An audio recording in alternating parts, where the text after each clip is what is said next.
So what I'm going to do is the first thing I want to do is I'm going to reduce the bottom pin here, which is our biggest. This is our trigger pin.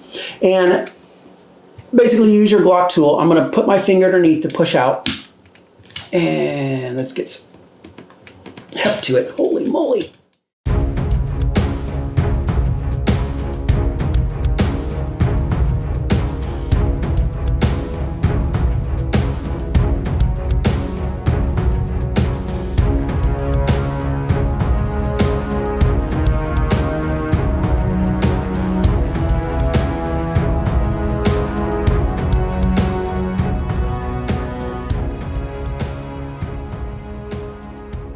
Number one above anything else is make sure the weapon is clear. So what I'm going to do is I do have a clear area over there. I'm going to go ahead and lock it to the rear, check the barrel, check the chamber. We are clear. 3 points for check. I'm going to visually look in. I'm going to look down the magazine. So there you go, you can see. I'm going to look down the magazine well, and I'm going to physically put my finger in there. Now I do have dummy rounds. You remember before, these were actually called dummy rounds. If there was something in there, it will stick out. You'll see it, okay? You don't fall out as easy because they're plastic and they stick a little bit. So let's get this out of there now. There we go. All right. So weapon is clear. Now I'm going to disassemble, break down the weapon. So with a Glock, we have two takedown tabs, one on each side. And what you need to do is you need to pull it out of battery just a little bit out of battery, and pull down the pins. And now the slide is forward, and to actually release it, you have to pull the trigger to release the locking mechanism, which will let you release the slide. We've got the recoil spring, barrel, and this is our whole entire slide assembly, and we've got our lower. So we're going to go through these separately. I'm going to start with the top, my upper. I've got my barrel, got my recoil spring. Now, a lot of people talk about whether or not you need to take out the firing pin or not.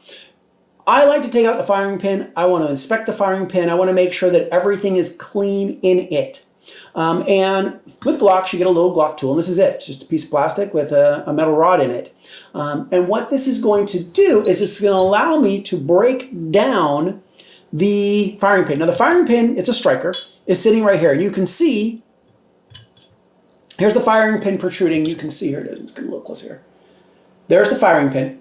And here, what you see is this little detent is that this is actually the firing pin safety. So let's say the weapon is cocked right now. It's cocked. And you can see the firing pin does not protrude. But when you pull on let's cock this. When you pull on the trigger, what it does is it raises the bar, which then runs across this firing pin safety. And what it does, and we're just gonna, let's use this. What it does is it then rides it down, which allows the firing pin to come forward. You see how it comes forward now? If it's not depressed, it locks the firing pin. I can't push it forward. But when it's depressed, that's one of the safeties on the Glock, okay?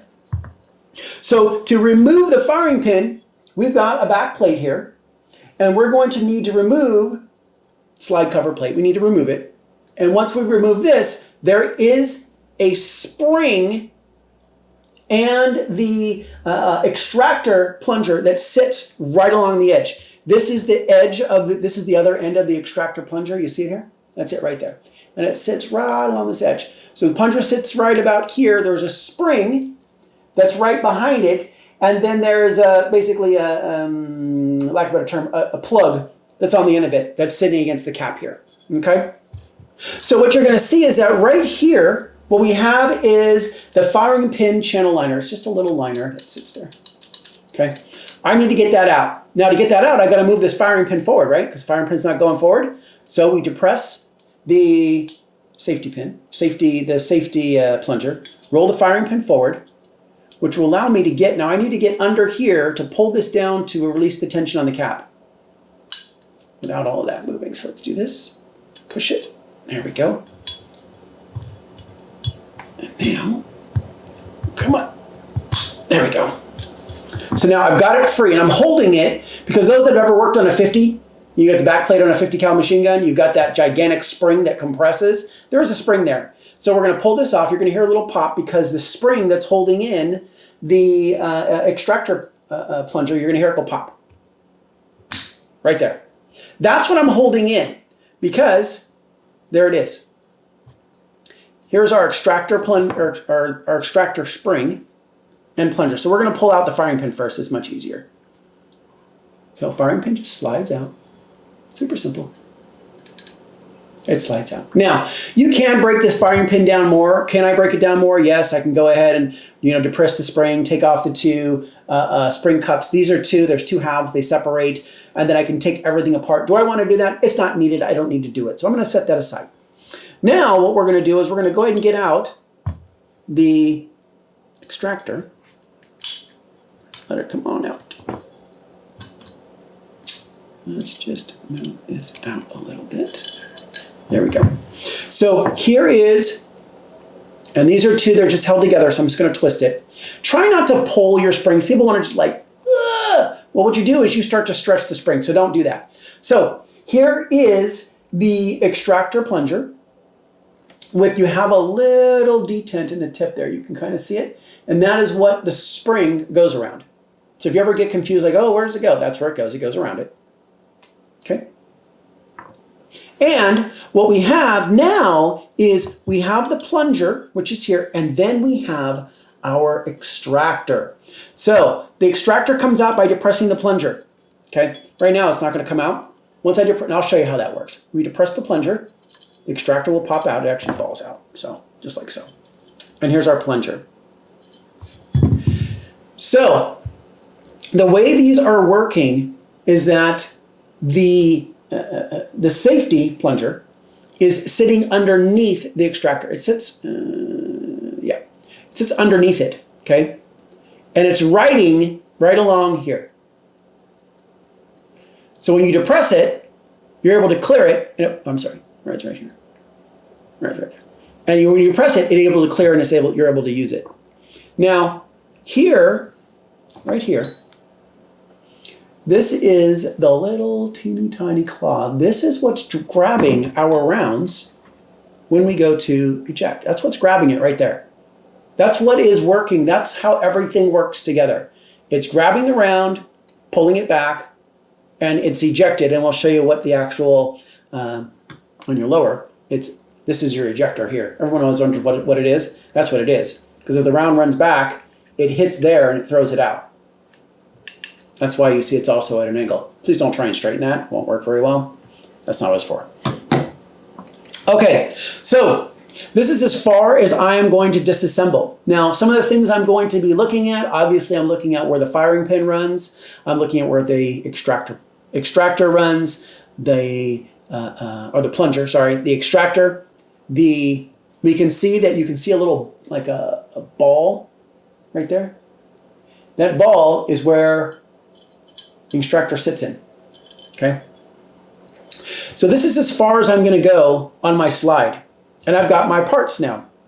Now, I am going to, and once again, I do not do this every time, but I am going to be using an ultrasonic cleaner. And I'm going to show you how that works. So what I'm going to do is it has a little basket, and I'll go ahead and load everything in when I load everything. But I'm just going to put all my little parts in the basket. Now, one thing I've learned from experience, okay, is count what you put in baskets.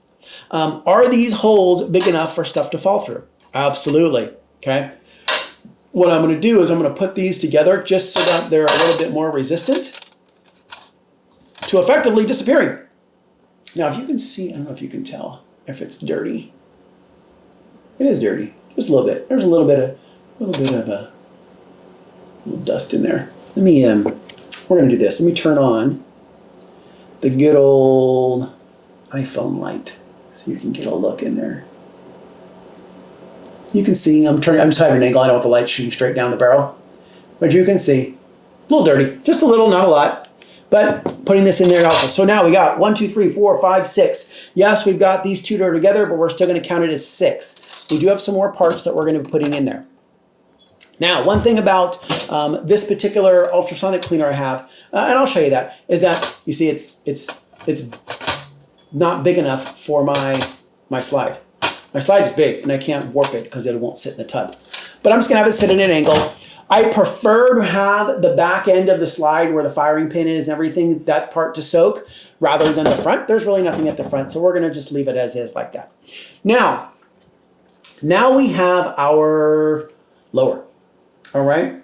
And what we want to do, or frame or lower, same thing. What we want to do is I want to extract the firing pin assembly. I'm sorry, the trigger assembly, because I want to take a look at that. I want to see how it's going. I want to make sure that everything is working correctly. How do you do that? If you notice on a Glock, there are 3 pins, 1, 2, 3. Each pin is, they're holding a different piece, and I'm going to show you the pieces that they're holding in. So what I'm going to do is, the first thing I want to do is I'm going to reduce the bottom pin here, which is our biggest. This is our trigger pin. And basically use your Glock tool. I'm going to put my finger underneath to push out. And let's get some heft to it. Holy moly. Now, if it doesn't come out, you're going to want to wriggle your slide lock, because it does relieve some of the tension, because this trigger pin is what's holding in this, well, part of what's holding in the slide, and it is holding in that slide lock. There we go. So it just pops out. It's got 3 little ridges in it. Now, what we can do, I'm going to watch out for that. Okay. I don't want to force the spring. So we're going to take out our block pin. And there we have it. Okay, there goes our... So here is our slide lock. You can see now, and this is our pin, you can see now that there is a coating on, but the coating is starting to worn off. See it? Obviously it's being used. But I want to pay attention to this, because if there is something that is really, there it is right there, flaking. So let's move this out of the way. So what you can see is, you see here how it's flaking off? Now, if I don't put some attention to that and get that off of there, then where is this going to go? It's going to go inside my gun when I'm using it. I don't want it there. So I'm going to basically just scrape this until I get off, till I get down to good adhesion by this coating. It's a little powder coating that's on there, but I want to make sure that it's all where it needs to be. I don't think there's anything in the back there. Nope. I'm going to use a brass brush. There's a little bit on my finger. Use the brass brush just to make sure that there's nothing else coming off. Okay, looks good. That looks good. A little nylon run on it. Nothing else looks like it's flaking. So that's perfect. We've got our 2 pins. Now we need to remove 1 more pin. And the third pin we need to move is our trigger housing pin, which is right here in the back. All right. So we're going to go ahead and push that one right out. There's our pin. Now, look at the sizes. Here is our first pin, trigger pin. Here's our block pin. And here is our trigger housing pin. Now, we've got our locking block right here. And this locking block is very important. Right? It's a big piece. We just put this under here. We want to just get to lift up. It comes out at an angle. It's almost, it's big besides the barrel. It's like almost the biggest piece of metal in the gun. All right, now our entire trigger assembly will lift right out here. There it is. Now this is as far as I am going to disassemble the frame. Yes, I can go further. I can start disassembling more pieces. But what I want to do is I want to look in it. And, you know, some things that I can see is I can see that I've got, you know, I've got some dirt here. I've got some dirt there. I've got some dirt here on the takedown levers. I want to look at the little tabs to make sure they're nice and clean. Look in the magazine well. Make sure it's clean. See if there's anything in there that I need to pay attention to. And obviously this is oil. Now, you can also see that, you know, it's been used. I was shooting. All right. And there are very fine springs inside the trigger. All right. And there it is actually setting. So can I put this in the ultrasonic cleaner? Yeah, I could. It'll clean it really well. Do I need to? No. I'm going to wipe it all down. I'm going to clean it and make sure that it's all how I want it to be. Now the locking block, how this works together is that, you know, we always see our barrels and we notice the barrels go back and forth. Well, this is where it fits together. This is what that locking block is. So when the barrel is going forward and backwards, just think the barrel, when you fire, is going backwards, right? This is the block that's stopping it from actually flying off and hitting you. It stops the slide. That's it. All right? So do you think that you might want to visually inspect the plate of the block to see if it might be damaged or cracked? Because if it is, as this is coming into battery and it's locking in there, guess where it's going to go? It's going to continue to go right back into you. We don't want that. All right? So this is our locking block. It doesn't need to go in a cleaner. There's no, there's no super small parts to it. I can clean that manually, but I'm going to put the barrel back in. All right, so that is the extent of the disassembly for the frame. Now, one thing I have here is I actually got these from like a medical store, little 6-inch cotton applicators. Cotton, little Q-tips, little wooden ones especially. Oh, the greatest. I'll tell you from an armorer's perspective, the best. So you want to have these all the time. So what I'm going to do is I'm going to go ahead and I'm going to start just checking. Because I'm going to really clean my gun. So let me just get a look around here.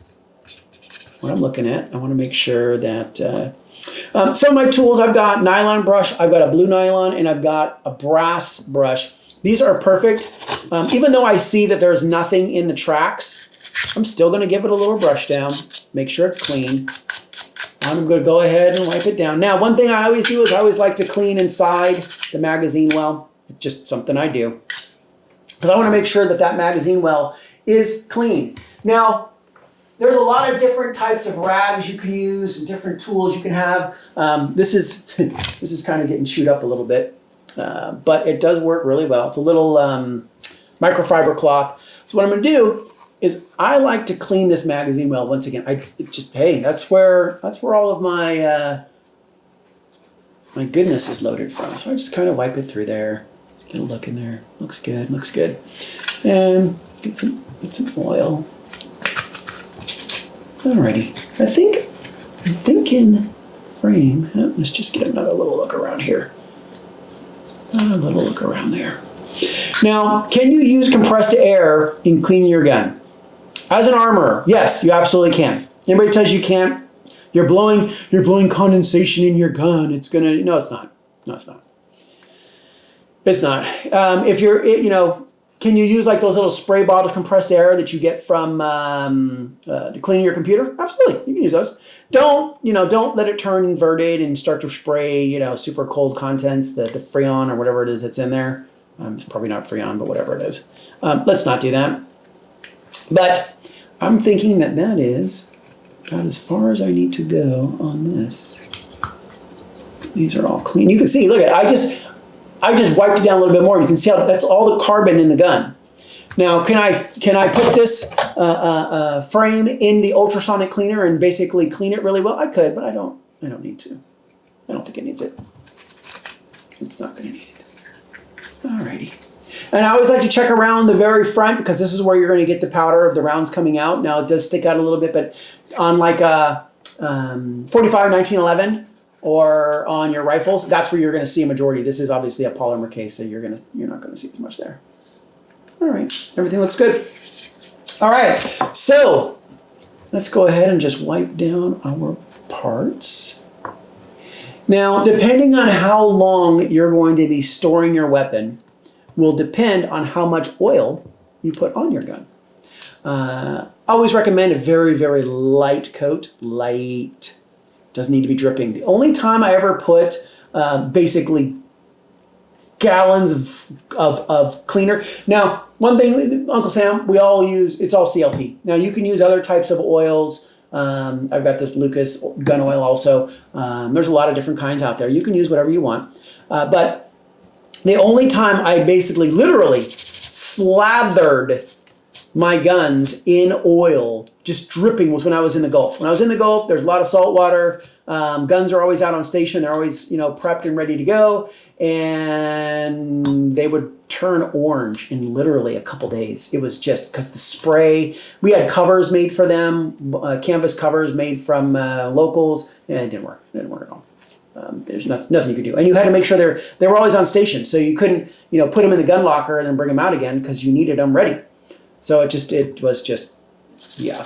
I would wipe them down. I would use up a toothbrush like this completely up as I trying to get the rust off the gun, and then turn around and just dripping in CLP, and then come back a couple days later and do it again.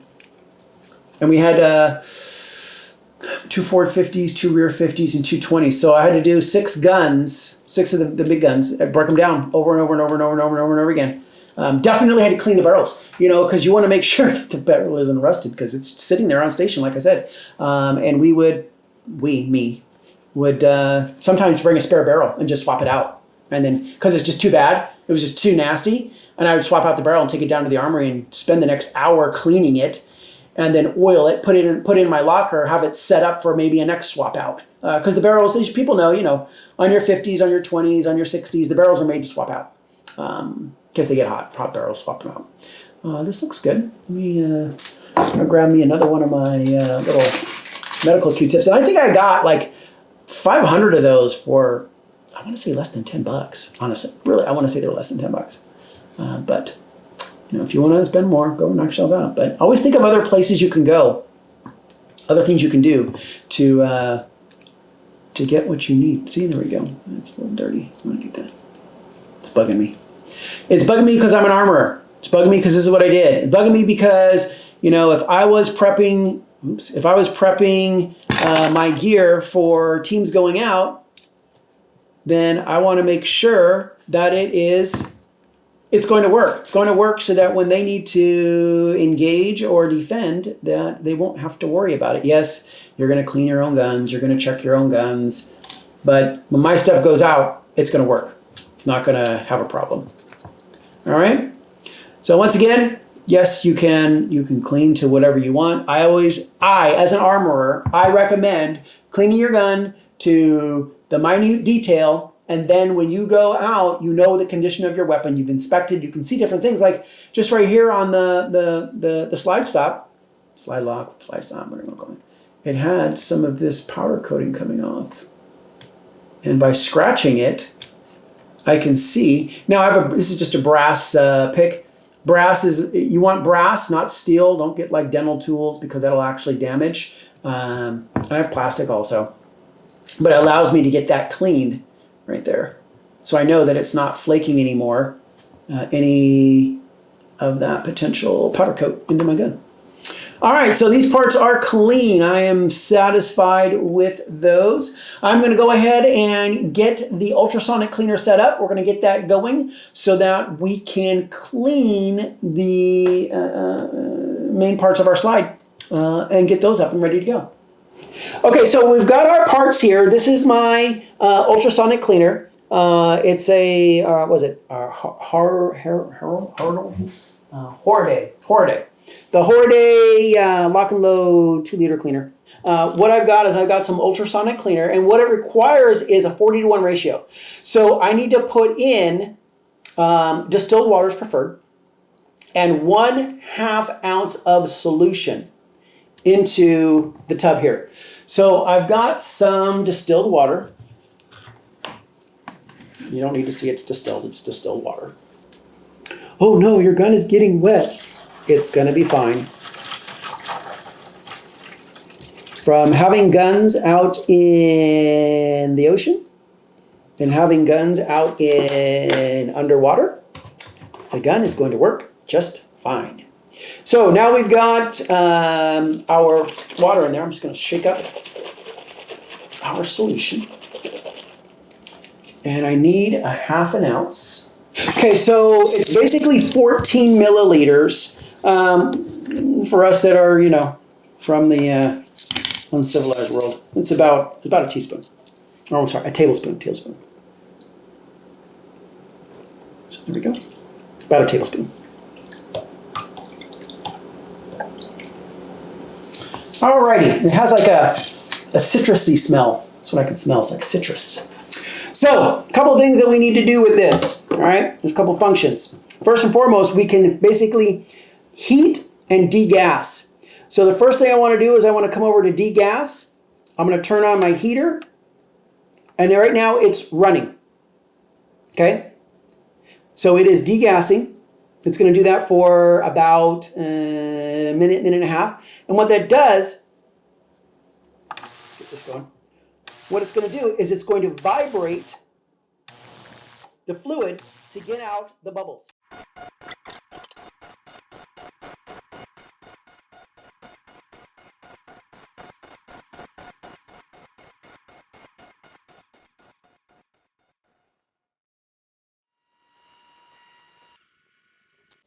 All right, so the ultrasonic cleaner is done. There's a little basket, you know, you can pull out everything. It's going to give it a nice little flush. Now, what's going to happen is that it's going to look white. It's going to have like a pasty look to it. So I'm going to take this over to the sink. You do need to rinse off your pieces. You need to get some of the cleaner off of it. And then we're going to come back and we're going to go ahead and and actually clean them. So let's get this over there. Okay, so we've gone ahead and rinsed our pieces. We've got our working space here. And now I just need to, they were in the basket, so I'm just going to dry these off a little bit. Then re-prep my weapon. And I'm just using microfiber cloth, just something simple. I don't want to put a bunch of, pieces of lint and whatnot inside my gun. So we'll set this aside. Now, obviously there's still fluid. You can see there's some fluid in there up against the face. Let's get some more of this dry. Let's do a better job on it. Now, people will bring it up. There is,